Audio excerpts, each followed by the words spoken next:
ante la situación de duda y no saber cómo reaccionar, hay que parar, hay que hacer una pausa. Y creo que a veces es lo que en nuestra humanidad o como también nuestra forma ya de adultez, vamos a otra velocidad y a veces los niños o nuestros hijos necesitan que les demos tiempo. Necesitan también que podamos parar y observar qué es lo que nos están queriendo comunicar. Formación y experiencia. Podemos tener formación, pero si no tenemos experiencia es como me gradué de algo y me lanzan a hacer algo y todavía no lo sé hacer bien. Pero la formación y la experiencia es el anclaje ideal, ¿verdad? Y yo creo que definitivamente buscar lugares que ya tengan un historial de experiencia del servicio en todos estos problemas y condiciones del neurodesarrollo y de aprendizaje. La dieta sensorial realmente es un grupo de actividades que escogemos en base a ese perfil, ¿verdad? Si mi niño es hiperreactivo táctil o hiporreactivo auditivo o olfatorio. Entonces, para hacer una dieta sensorial, primero tenemos que conocer al niño.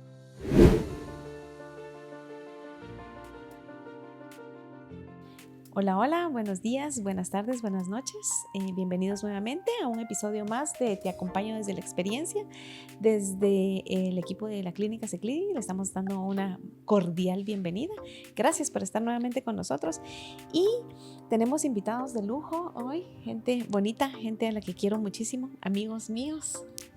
Vamos a hablar de un tema que nos preocupa a los papás y la verdad es que es un tema cuando hablamos de autismo, siempre hablamos de esto que vemos, de los niños que se tapan los oídos, de estas hipersensibilidades, pero una de las cosas que más nos preocupa es de dónde vienen esas crisis, si son sensoriales o son conductuales. Así es que muchas gracias al doctor Óscar Ordóñez, director de CEDIS y certificado en integración sensorial, padre de un jovencito, Rodrigo, que lo hizo navegar en todo este mundo del autismo, de lo sensorial, de las alteraciones sensoriales, investigar e ir a certificarse y pues bueno, ahora estar apoyando muchas familias. Él también además es miembro de junta directiva de la Asociación Guatemalteca por el Autismo y de verdad un gran amigo, una persona muy humana, una persona que quienes lo conocemos nos sentimos dichosos. Gracias. Gracias, Oscarito, por estar acá. Al licenciado Ángel Bautista, psicólogo, educador especial, con una especialización en desarrollo sensorial motriz, terapeuta en Seclidi y bueno, también Ángel es una persona muy linda a quien le aprendemos muchísimo, ya lo tuvimos acá, ya ustedes lo conocen, así es que ya es una carita conocida. Gracias Ángel por estar acá con nosotros. No, qué gusto poder compartir con ustedes este nuevo episodio y estar acá. Es un gusto para mí. Buenísimo, vamos pues a ver si podemos dejar ahí algunas semillitas de esperanza y de apoyo para las familias. ¿Qué les parece si comenzamos hablando un poquito sobre esto, qué es lo que vemos?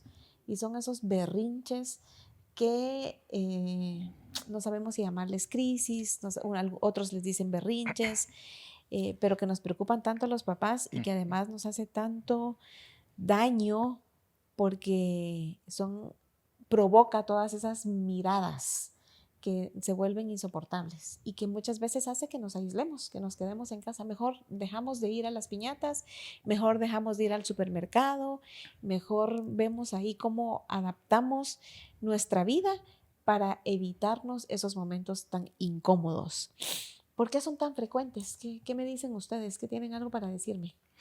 Cuando hablamos de autismo, pues definitivamente vemos características muy específicas y una de ellas es la falta de la comunicación, del entendimiento de este lenguaje verbal, no verbal, por parte de las personas y de los niños que tienen la condición del autismo.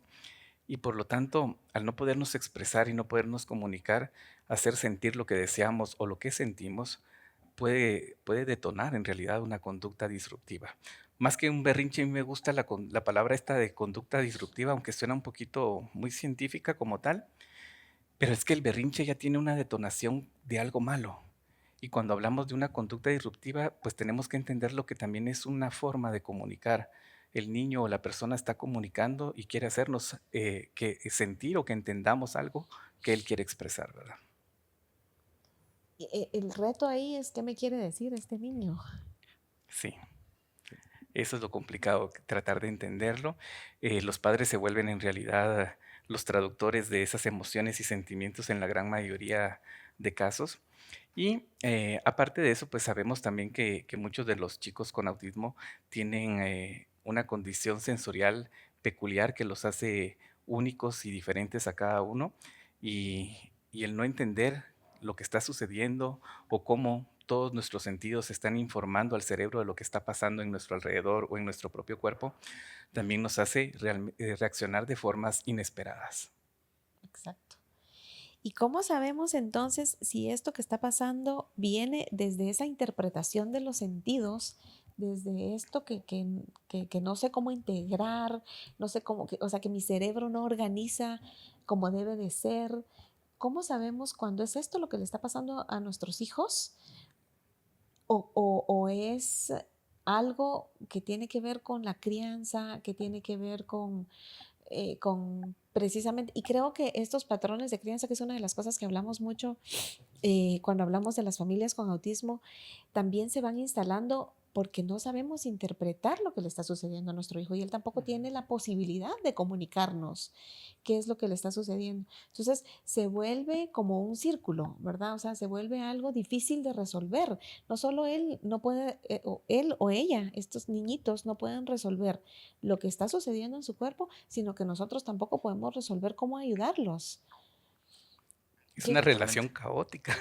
es una relación caótica. Ajá. Es complejo, realmente es complejo, pero en mucha de la formación de la certificación, ¿verdad? Nos dicen ante la situación de duda y no saber cómo reaccionar, hay que parar, hay que hacer una pausa. Mm, Y creo que a veces es lo que en nuestra humanidad o como también nuestra forma ya de adultez, vamos a otra velocidad y a veces los niños o nuestros hijos necesitan que les demos tiempo. Necesitan también que podamos parar y observar qué es lo que nos están queriendo comunicar. Y creo que tal vez esa forma de ir a 100 por hora, ellos van a 20, es una gran desventaja, ¿verdad? Y decimos, bueno, es el procesamiento Sí. sensorial, es una conducta disruptiva, como dice Oscar. Son varias cosas, pero tal vez si puedo dar una recomendación ahora de inicio, creo que sería el que tomemos una pausa y observemos y que seamos bastante más empáticos en eso y que tratemos de organizarnos y evitar esos comentarios o hacer oídos sordos a lo que sucede alrededor y ujú. enfocarnos en lo que está experimentando el niño. Salirnos un poco del caos.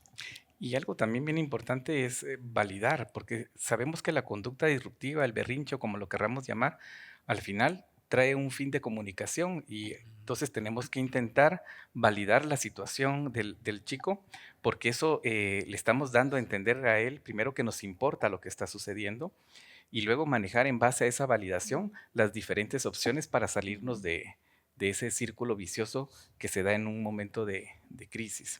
Creo que también es importante que nuestra audiencia sepa que está muy de moda hablar de sensorial, de integración sensorial, pero tal vez no nos queda todavía muy claro en qué consiste. Y esto es bien importante si vamos a comparar entre conductas de rinches y una necesidad sensorial, que nuestra audiencia sepa que hablamos de integración sensorial.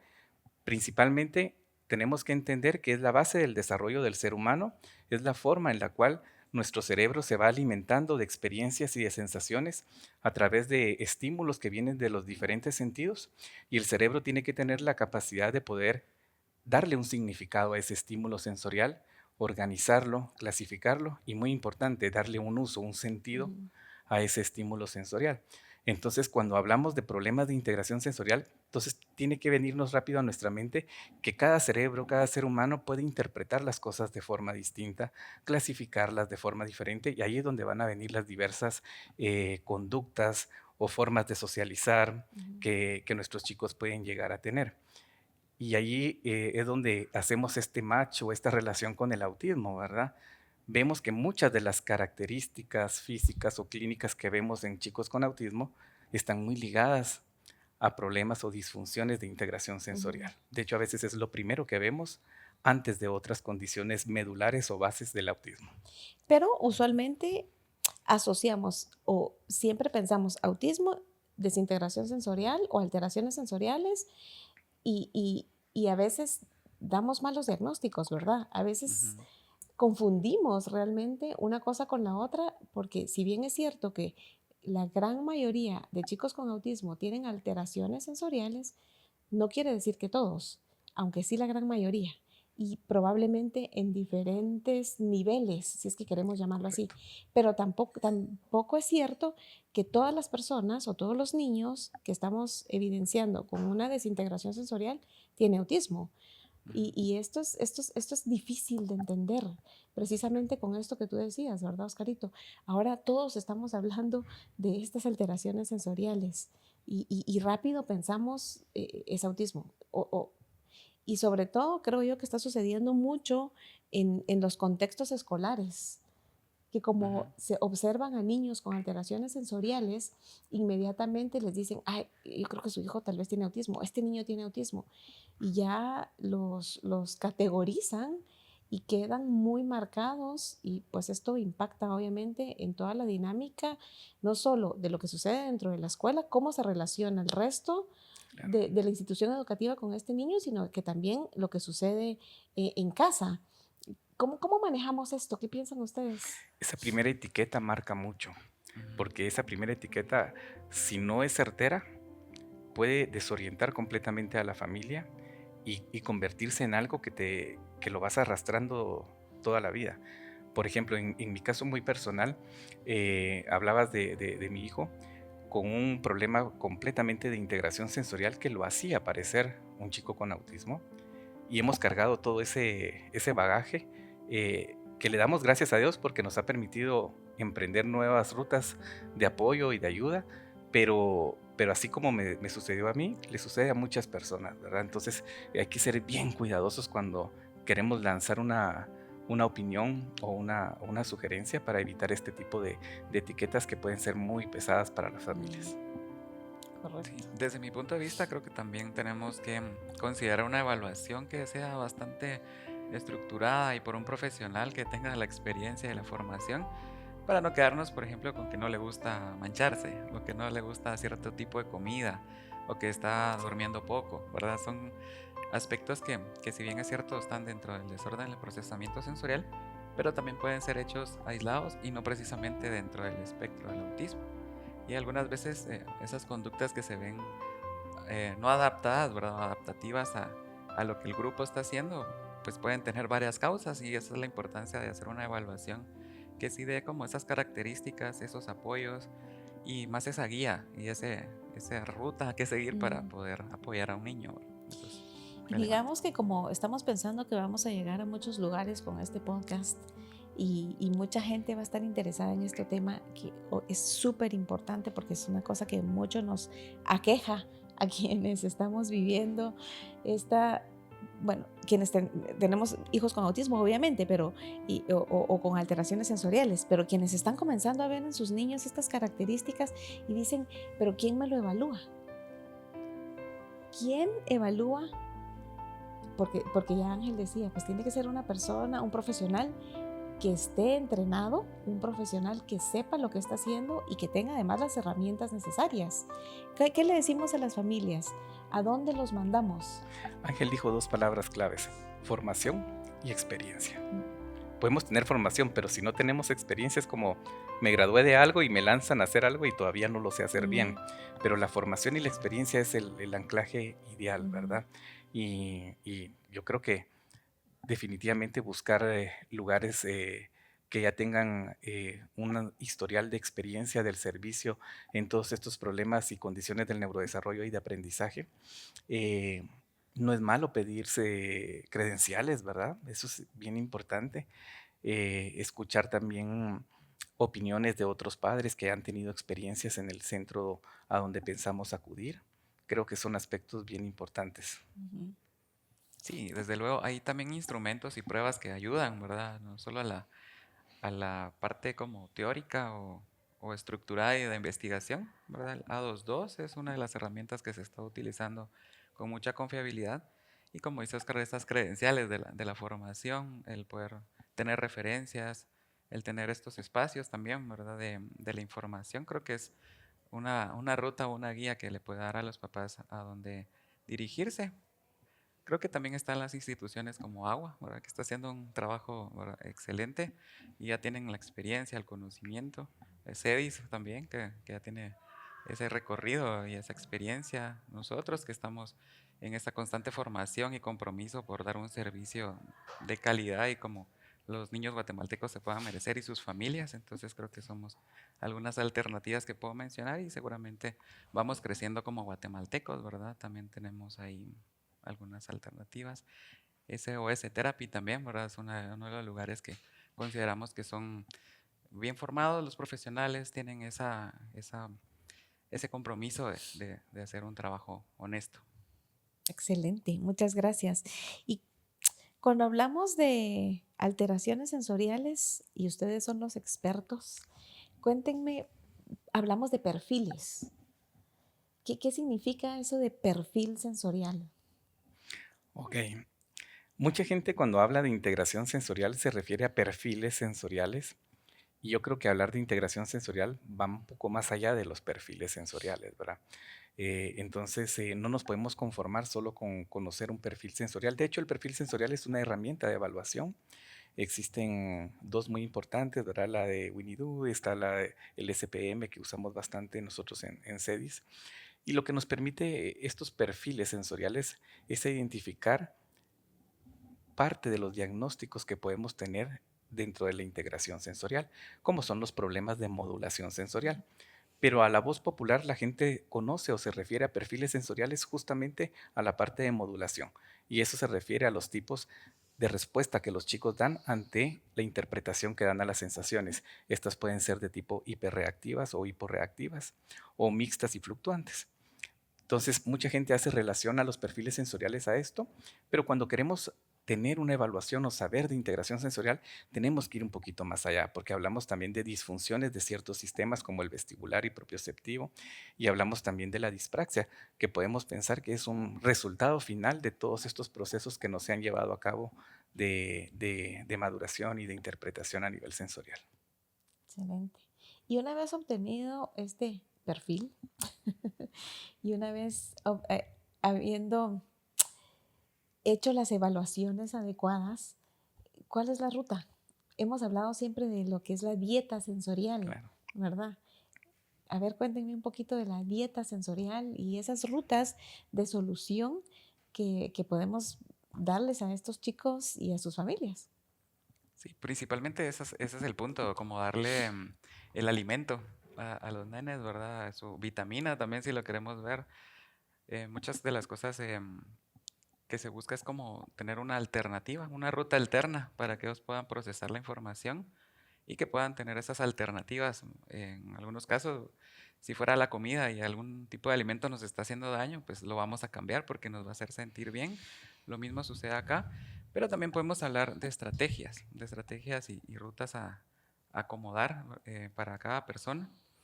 Y estas dietas se han venido dando para poder apoyarles. Si digamos, si tenemos algunas sensaciones, ¿verdad? Lo auditivo es lo que más se conoce, le molesta el secador de manos en los centros comerciales, entonces busquemos utilizar papel para secar sus manitas. Si vemos que es muy sensible a lo visual, pues tratemos de cambiar las luces de su habitación. Son esos pequeños cambios y modificaciones y es importante que sean personalizadas también, que no sea como, todo esto es calmante, eso ahí se va, ¿verdad? No tenemos que irnos por esa ruta de generalizar o, con otro niño funcionó, que pudiera hacer este circuito motriz. Creo que eso es de tener mucha precaución y velar siempre por observar las respuestas que el niño vaya a tener con las estrategias, porque esto siempre es como de irlo midiendo, ¿no es cierto, Oscar?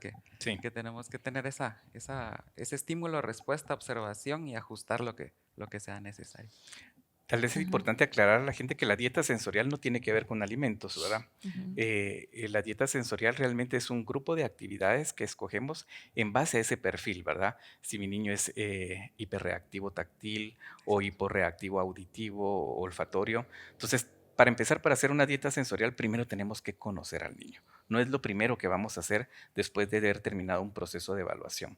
Tiene que venir un cierto tiempo en el que el terapeuta comparta con el chico y pueda entenderlo y conocerlo, y a partir de ahí ya podemos empezar a desarrollar una dieta sensorial, que realmente es como un programa de apoyo que se va a dar en casa o en los ambientes escolares.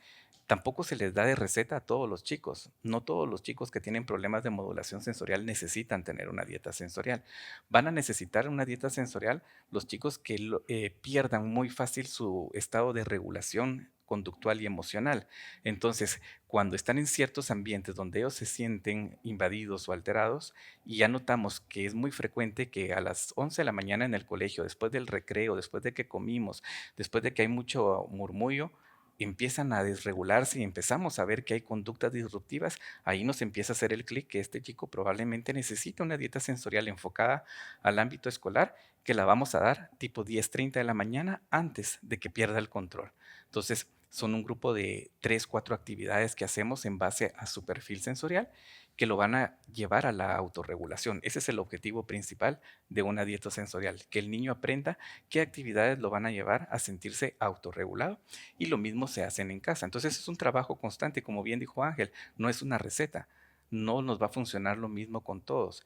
E incluso lo que ya tenemos planteado con nuestro chico, lo vamos a tener que ir reajustando, y por eso es bien importante que la persona que lleve a cabo la dieta sensorial, ya sea maestro, cuidador o padres, lleve un monitoreo y se vaya dando un registro de todo, qué nos funciona, qué no nos funciona, y retroalimentación con el terapeuta para poder ir haciendo los ajustes necesarios. Yo creería que las dietas sensoriales para los chicos que las necesitan son valiosísimas y son esa segunda parte del proceso terapéutico que nos hacen ver avances significativos en un determinado tiempo. Bueno, hay toda una moda de lo sensorial. Están haciendo por ahí que parquecitos sensoriales y todo este tema que se ha vuelto como muy si es que queremos llamarlo así, y en teoría muy amigable con las personas que tienen todo tipo de alteraciones sensoriales, pero realmente, ¿cómo podemos saber si estamos estimulando sensorialmente a nuestros hijos o si estamos abordando las necesidades específicas sensoriales del perfil de nuestro hijo? Sí, es una línea bien difícil de distinguir para la gente que no se ha formado, pero en realidad, cuando hablamos de estimulación sensorial, tenemos que tener claro que es un proceso unimodal prácticamente, es donde vamos a exponer ante un sentido, un estímulo en relación a a un sistema sensorial, y vamos a ver qué respuesta hay. Básicamente, no necesitamos tener preparación académica ni ningún tipo de formación cuando hablamos de estimulación sensorial, porque es unimodal, únicamente exposición. Cuando hablamos de un proceso de integración sensorial, es distinto, porque aquí es multimodal. Aquí sí necesitamos tener formación y control de la situación, porque es donde vamos a exponer a nuestro chico a que su cerebro procese distintos estímulos sensoriales para que formen respuestas adaptativas. Esa es la gran diferencia, y sí tiene que ser alguien formado. Idealmente, un proceso de intervención a nivel de integración sensorial debe ser en un lugar controlado, donde podamos tener los diferentes estímulos sensoriales que querramos exponer, y principalmente la terapia no debe ser un circuito sensoromotriz todo el tiempo. Debemos empezar por la necesidad básica sensorial que nuestro chico tiene, el interés que él muestre dentro del salón con todos los elementos, y a partir de ahí el terapeuta tiene que volar a nivel mental para generar un programa donde vamos a intervenir, a poner ciertos estímulos propioceptivos, vestibulares o auditivos durante la actividad que el niño ha escogido y quiere realizar, para generar o buscar una respuesta final que idealmente tiene que ser una respuesta adaptativa. Es decir, el estímulo me tiene que generar que yo quiera hacer algo con él. Adecuado a sus necesidades, a su perfil Ujú. específico. Completamente. Ujú. Totalmente. Y en la intervención terapéutica hay una medida de fidelidad, se llama, y es importante hablar de ella porque en algunas ocasiones no se dice, ¿verdad? Y la formación nos permite como seguir ese grupo o estructura para poder generar una intervención oportuna, y el estímulo justo es algo que dice mucho este apoyo, esta herramienta, porque no podemos solamente dar información, como dice Óscar, o solo quitar información, porque eso nos lo podría dar un cine, nos lo puede dar un parque, nos lo puede dar cualquier ambiente que tenga mucha información o estimulación, Sí. pero en terapia lo que hacemos es ajustar, es calibrar, ¿verdad? Es Ujú. como llevar a esa Me gusta. ruta necesaria para cada niño, ¿verdad? Y también como vemos que hay niños que son muy sensibles o hipersensibles, ¿verdad? Diferentes Mm. formas que podamos técnicamente decirlo, y hablamos que no para todos va a funcionar la misma estrategia y Excelente. no la misma frecuencia, el mismo tiempo de estimulación, la misma carita de alegría puede ser que nos pasemos a sobreestimular. Y eso es lo que observamos seguido en la intervención terapéutica. Excelente. Con este boom sensorial es peligroso. Y yo que consideraría que los papás que tienen chicos con condiciones del trastorno de procesamiento sensorial o autismo deben ser muy cuidadosos a qué llevan a sus hijos, porque en lugar de ser un momento divertido, puede ser en realidad contraproducente. Creo que es un momento y un lugar divertido para un chico que no tiene problemas de integración sensorial, donde va a ir realmente a disfrutar como que fuera un parque de diversiones. Ujú. Pero en realidad un chico que tiene diferentes cambios a nivel del perfil sensorial puede ser contraproducente y yo sí consideraría que tomarlo con mucha cautela si lo quieren intentar o mejor si preguntan primero a su equipo de apoyo. Claro, claro. El tacucha a la medida nuevamente, ¿verdad? Sí, No, sí, sí, no es una exactamente. receta de ABC para todos. Y entonces, ¿cómo podemos diferenciar un berrinche de una necesidad sensorial?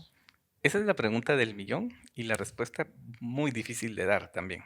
Ujú. Eh, Porque a veces ni los expertos podemos tener de primas a primera claridad cuando es un problema puramente conductual y cuando es una necesidad sensorial y es también mucho más difícil para los papás poderlo encontrar.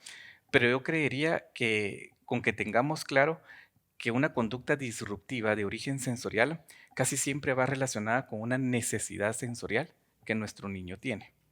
También es importante que es algo que se sale de su control, no la está provocando conscientemente, porque es una necesidad que su cuerpo tiene. Vamos a poner el ejemplo. Estamos en una piñata con mucha bulla y su necesidad sensorial es evitar ese estímulo agresivo. Me voy a tapar las orejas, si los papás no me están poniendo atención, voy a parar gritando de que me quiero ir de este lugar. Muy distinto sería si el niño empieza a gritar en la piñata porque quiere ser el primero en pasar a quebrar la piñata. Entonces, casi siempre cuando es un berrinche, un episodio de manipulación, el chico quiere lograr algo, quiere conseguir algo, atención, algo físico, y ahí podemos empezar a hacer la diferencia. También que la conducta disruptiva de origen sensorial, vamos a darnos cuenta que se da repetidamente ante ciertas circunstancias. Entonces, la recomendación siempre con los papás es, tenemos que llevar casi que una bitácora, qué pasó antes, qué sucedió en el momento, qué pasó después, porque toda esa información al terapeuta le va a servir de mucho para poder definir. Creo que este chico realmente está teniendo una conducta disruptiva de origen sensorial porque tiene una respuesta hiperreactiva táctil.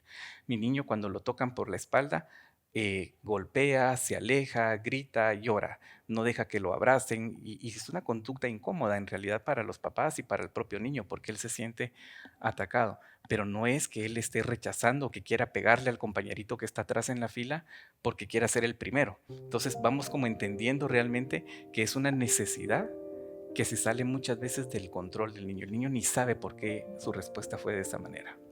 Y usualmente entonces es evitar.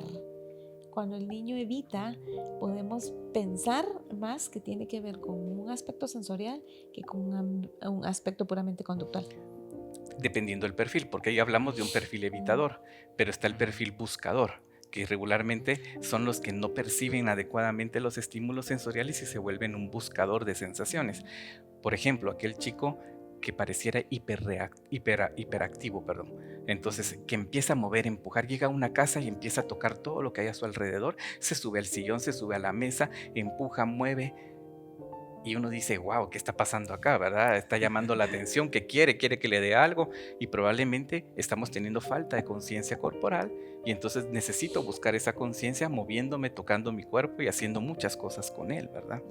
Entonces, dependiendo del perfil, es como vamos a ir interpretando ese tipo de respuestas que los chicos nos dan.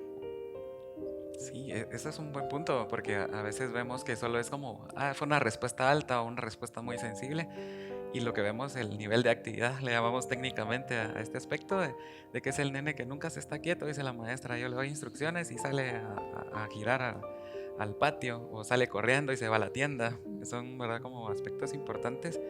Agregaría también para poder diferenciar que cuando es como algo más de conducta, comúnmente la situación va a parar.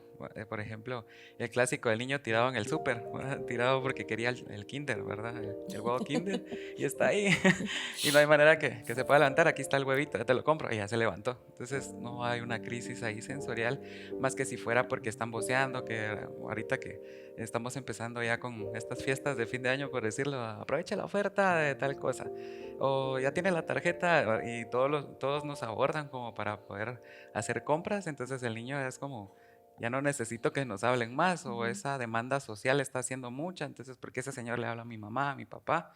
Ahí podemos investigar un poquito más en cuanto a aspectos de diferenciar si es una conducta o algo sensorial puramente. Y ustedes han dicho varias veces en esta pequeña conversación sobre el rol de estos otros actores, ¿verdad? Porque está el proceso de evaluación, el proceso de identificar el perfil, de determinar si se hace o no, si se diseña o no una dieta sensorial, una intervención, un acompañamiento.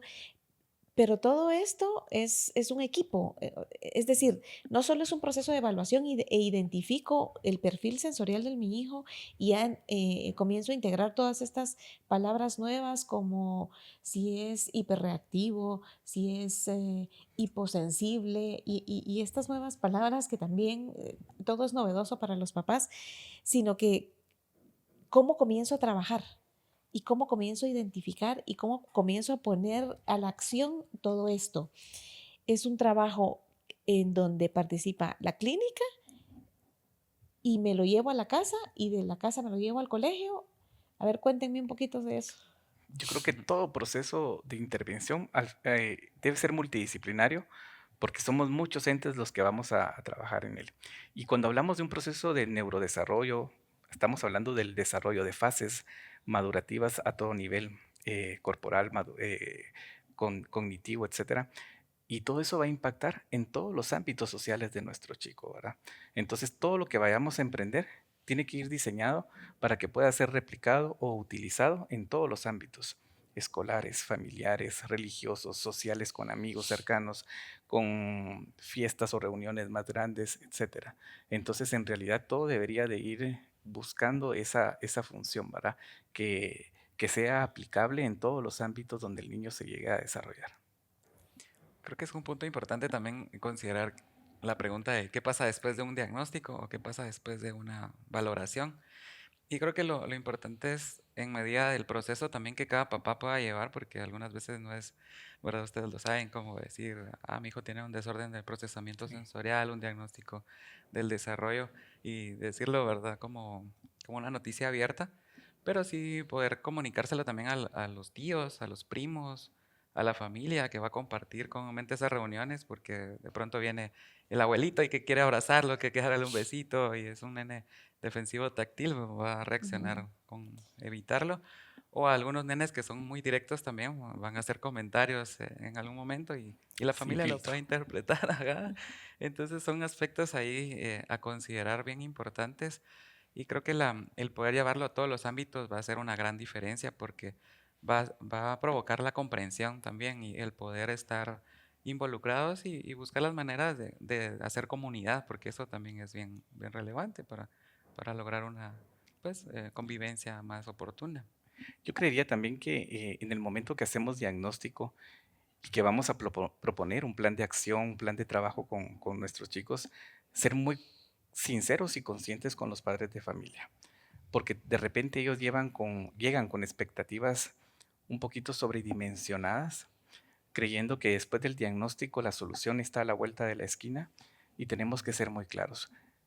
Primero, que es un proceso individual y que toda respuesta va a depender de muchos factores. El niño principalmente con sus condiciones como tal, el apoyo que se le dé a nivel familiar, la institución educativa en la que esté, todo va dando un punto de respuesta que va a ir midiendo realmente cómo se va a llevar a cabo el proceso de intervención. Todos los procesos de neurodesarrollo, como no son una enfermedad, no tienen una cura inmediata y definitiva. Entonces, al hablar de condiciones, hablamos de características y formas peculiares de ser de cada uno. Entonces, cada quien va a ir manifestando la respuesta de forma diferente.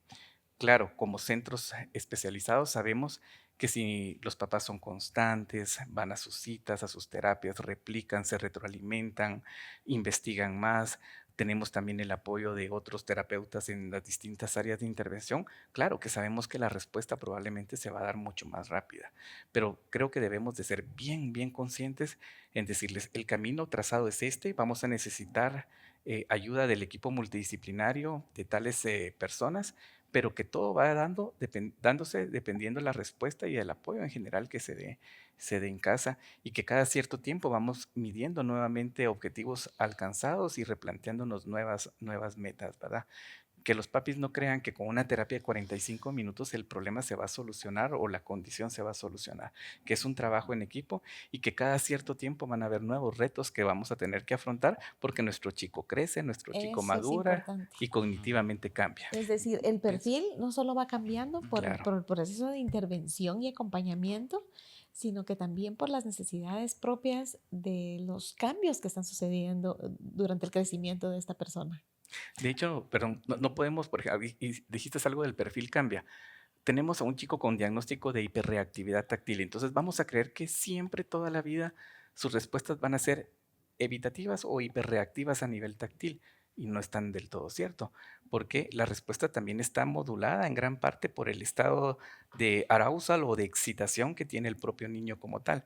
Entonces, de un estímulo sensorial táctil que le es aversivo el 90% de las veces, probablemente hay un día que él esté muy regulado, muy tranquilo, durmió muy bien y todo, el mismo estímulo no va a generar la misma respuesta. Entonces, por eso la capacidad de observación, de vigilancia tiene que ser exhaustiva, y ahí tenemos que entender que no podemos tampoco casarnos con un diagnóstico o con un proceso, sino que tenemos que tener claro que todo va a ir cambiando y evolucionando, y en base a ese cambio generar nuevas estrategias.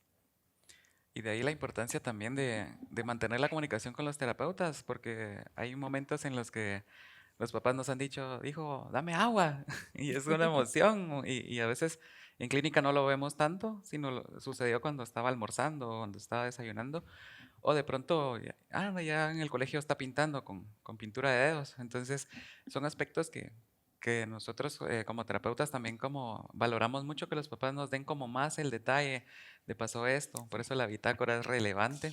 Y tenemos Em, formatos para esa bitácora que me parece súper importante, porque esa es una de las cosas que nos angustia a los papás. O sea, me dicen que registre, pero ¿cómo registro? ¿Realmente qué es lo que tengo que observar?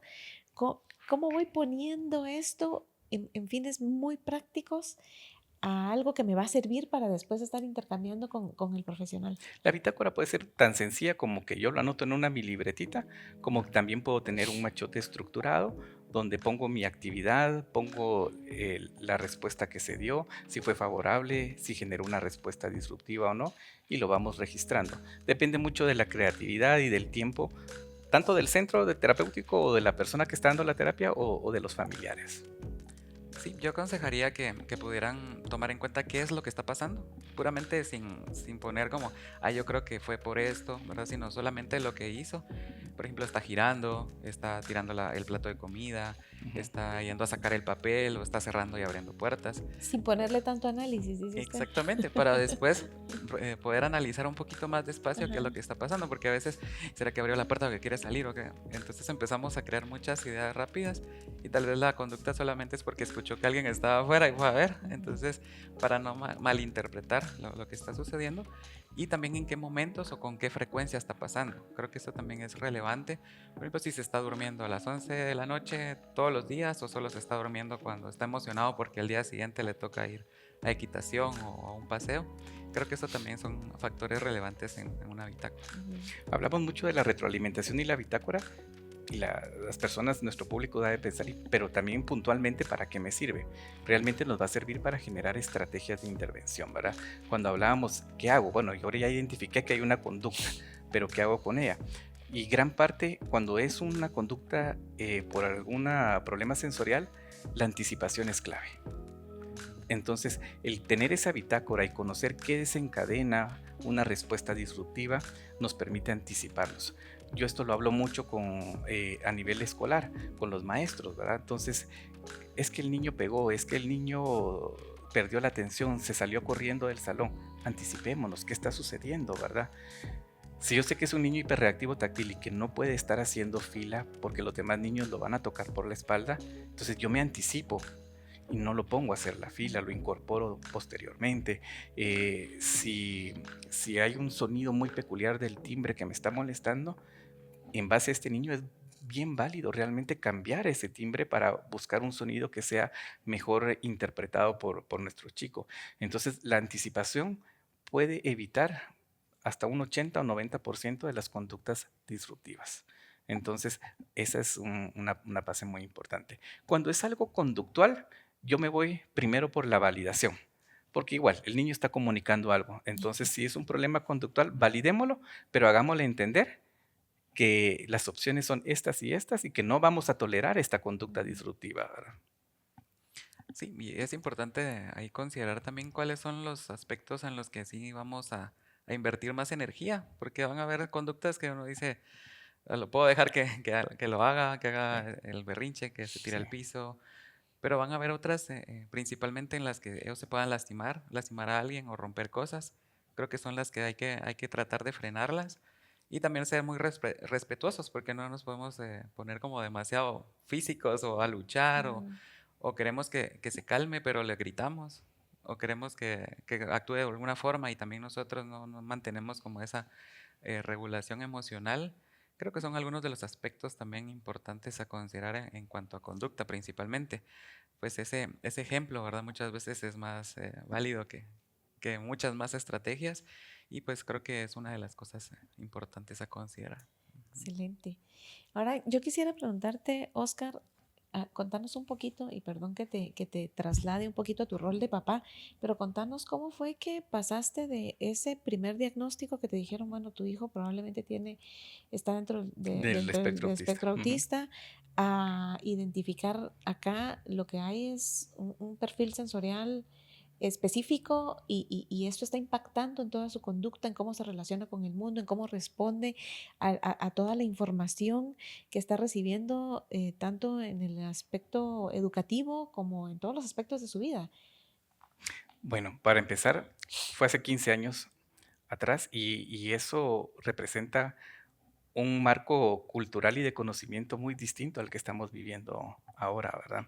Entonces, gracias a Dios ahora podemos tener más información, actividades y programas como este, pues que llegan a muchas personas, nos alertan y nos hacen entender más y dejar la semillita para poder llegar a adquirir más conocimiento. Pero en mi experiencia personal, obviamente, el diagnóstico de autismo o la sencilla sospecha fue realmente un balde de agua fría encima y empezamos a a seguir muchas cosas que nos decían qué hacer, que a veces resultaron ser contraproducentes, pérdida de tiempo, algunas sí fueron acertadas, una gran parte, la gran mayoría no. Entonces, el espíritu investigador, tal vez de ser médico, me hizo en realidad querer ir siempre un poquito más allá. Y cuando sentía que no estaba dando los logros o el avance o el resultado que yo deseaba para mi hijo, fue que me hizo empezar a investigar un poquito más sobre esto. Y la persona que marcó un aspecto bien importante en mí fue la licenciada Marta de Said, imagino que la han de conocer, porque ella fue la primera que en realidad me habló de los trastornos del procesamiento sensorial y empecé a hacer como un match que eso probablemente estaba impactando mucho, era mucho de lo que yo veía en mi hijo, porque empezaba a dudar del diagnóstico de la sospecha de autismo, porque decía, mi hijo tiene empatía, mi hijo tiene no es inflexible, muchas cosas que yo decía no, pero hasta que empecé a investigar un poco más y me metí en este meollo y tuve que salir fuera de Guatemala para ir a estudiar y formarme como tal, nuestra vida cambió, porque cuando decidimos ya enfocarnos y hacer una evaluación formal, tuvimos la gran ventaja de que una de las personas que dan este tipo de certificación me ayudó en el proceso de diagnóstico de Rodri y entonces fue muy impactante y muy certero el resultado. Y cuando empezamos la intervención, o sea, la vida nos cambió completamente. Entonces, realmente vimos un cambio súper positivo. En términos de un año ya estábamos viendo experiencias completamente que confirmaban que estábamos ante un trastorno del procesamiento sensorial que lo hacía parecer un chico autista que no era. Ujú. Ok, muchas gracias. Gracias, Oscar, por compartirnos eso. Y cuéntenme un poquito, ¿qué estrategias pensarían ustedes que les podríamos dar prácticas a los papás que, aunque hemos entendido que se requiere el conocimiento específico de un perfil, que debemos hacer un tacuche a la medida, que no todas las recomendaciones son para todos los chicos? Sin embargo, bueno, podemos dejarles a los papás algunas ideas de cómo poder solucionar esas cositas que son más comunes en los perfiles sensoriales, los perfiles de alteración sensorial. Hablamos un poco de la observación. Creo que siempre va a ser como la principal o una pieza fundamental, puesto que podemos modular si el niño necesita que le hablemos un poco más fuerte, no gritando, pero sí un poco más alto, o hablar un poco más pausado, o cambiar nuestra voz. Algunas veces hacemos esa estrategia de, hola, ¿cómo estás?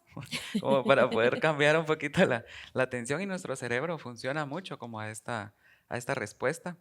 La otra parte sería que hay estrategias generales que sí nos permiten la calma, como el movimiento lineal, rítmico, el poder hacer actividad física, salir a caminar, a correr, a colgarse, a empujar, ¿verdad? Hacer mucha tracción muscular. Son algunas de las cosas que podemos utilizar bastante. El tacto profundo o presión, ¿verdad? Sobre su cuerpo, algunos abrazos o masajes son de lo que más se puede hablar como de manera general. Y también tomarnos el tiempo para jugar y disfrutar en algún momento. Sé que es algo que, como por dónde empezamos, podemos preguntarnos también, pero podemos investigar cuáles son los intereses del niño y a partir de eso conectar. Si le gusta algunos animales, si le gusta alguna película, si está interesado en algún color en específico. Y pues a partir de eso ir mostrando otras alternativas o opciones para poder mantener esa interacción. Yo diría que algo bien importante es primero perder el miedo. Tanto padres de familia como terapeutas sentimos cierta veces sensación de temor ante cómo va a ser, cómo se comporta, cómo responde determinado chico, y eso empieza a generar una barrera que no nos permite hacer muchas de todas estas actividades que Ángel nos recomienda. Entonces, primero como papás, perder el miedo, entender, tratar de comprender y entender la condición de nuestro hijo, para a partir de ahí, en base a ese gran instinto que tenemos como padres, que el amor lo mueve todo, nos va a ir permitiendo instintivamente, aunque no tengamos un proceso de intervención de un centro o guiado por un centro, instintivamente poder graduar, porque todo va a ser en base a esa estira y encoge de ver qué me funciona y qué no me funciona. Y hay dos aspectos bien importantes que usamos en la intervención, sobre todo en los problemas de modulación sensorial, que es la habituación y la sensibilización. Y si comprendemos estos dos conceptos, vamos a saber cómo ir pianito a pianito guiándolo. Vamos a sensibilizar cuando un estímulo la respuesta es demasiado fuerte o hiperreactiva. Vamos a ir prácticamente sensibilizando a este chico con una exposición gradual para que el estímulo se haga cada vez más regulado a nivel de su interpretación. Y la habituación es hacer más relevante un estímulo, hacerlo más presente. Por ejemplo, en los chicos con falta de conciencia corporal que andan moviéndose por todos lados. Entonces, como dice Ángel, actividades en las cuales vamos a hacer mucha función de muscular, articular, propioceptiva, vestibular, prácticamente en palabras coloquiales cansarlos.